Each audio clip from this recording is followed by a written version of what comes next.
तुलसी की आंखों में अब पहले जैसी चमक नहीं रही थी। उसने मिहिर के सामने धीरे से माफी मांगी। उसकी आवाज में झिझक और दर्द दोनों साफ झलक रहे थे। मिहिर, मैं जानती हूँ, मेरी वजह से सब कुछ उलझ गया, लेकिन कृपया मुझे माफ कर दो, उसने हाथ जोड़कर विनम्रता से कहा। लेकिन मिहिर का चेहरा बिल्कुल ठंडा था। उसकी आंखों में अब कोई भावनात्मक जुड़ाव नहीं बचा था। उसने गंभीर होकर कहा, तुलसी, अब हमारे बीच जो भी था, उसका अब कोई मतलब नहीं रहा। जो भी तुम्हारे और मेरे बीच था, वो अब खत्म हो चुका है। तुलसी के होठों से जैसे कोई आवाज छूट गई। उसके दिल में उम्मीद की आखिरी किरण भी टूटने लगी। उसका दिमाग असमंजस में था। उसने सोचा, क्या सच में उनके रिश्ते का अंत हो चुका है?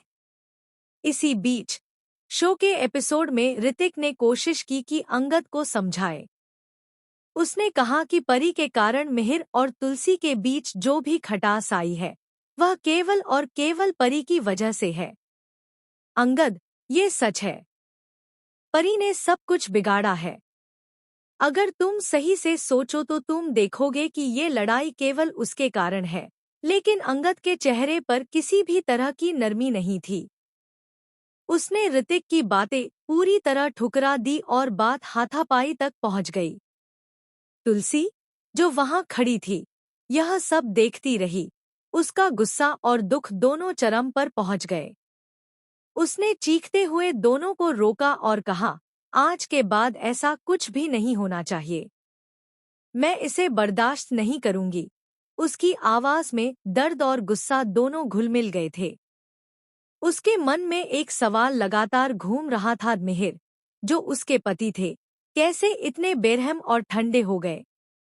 उसने मिहिर से सीधे सवाल किया, तुम इस रिश्ते का बंटवारा कैसे कर सकते हो? मैं तुम्हारी धर्मपत्नी हूँ और तुम इतने सहजता से हमारे रिश्ते और जिम्मेदारियों को अलग कर रहे हो। तुलसी के शब्द उसके दिल को झकझोर रहे थे, लेकिन मिहिर ने न तो आंखें मिलाईं और न ही कोई नरमी दिखाई।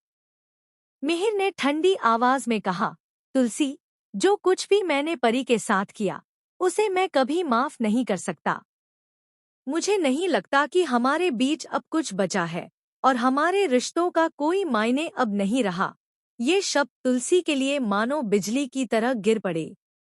उसका दिल चूर चूर हो गया। उसकी सारी उम्मीदें बिखर गईं। तुलसी की दुनिया जैसे थम गई थी। वह पूरी तरह टूट चुकी थी। उसने खुद